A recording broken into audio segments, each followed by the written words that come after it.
my life was affected by opioids in a way that you might not expect.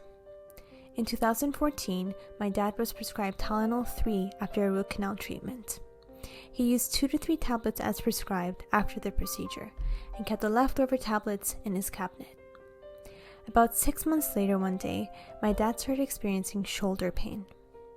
Nothing he tried seemed to work to relieve the discomfort, so in order to be able to fall asleep that night, he reached for the Tylenol 3 that he had saved from earlier.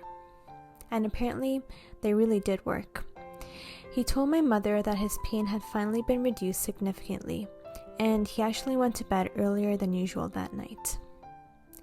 During his sleep, my father suffered a massive heart attack and passed away.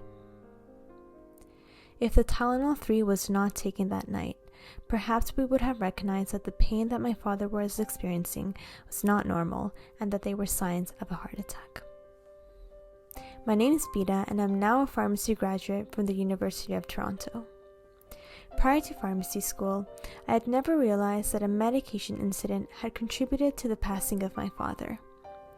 I always saw this situation as my father having a lapse in judgment, taking a prescribed controlled medication for something other than its intended use, and that this had devastating consequences.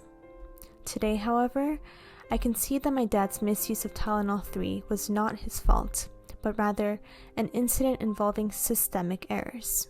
That's why I took the time to report it to ISMP Canada through medair.ca, a website created for the public to submit reports of medication errors for analysis, learning, and action. By sharing the learning from medication errors, consumers and providers can meaningfully work together to help improve medication safety in Canada.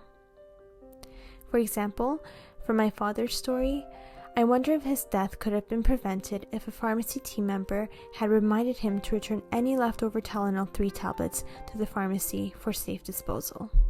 Reporting and sharing the learning of medication incidents are vital to error prevention and medication safety, as this will provide us with the opportunity to not only identify potential underlying or contributing factors of incidents, but also to learn from mistakes and reduce the chance of recurrence through the implementation of prevention strategies.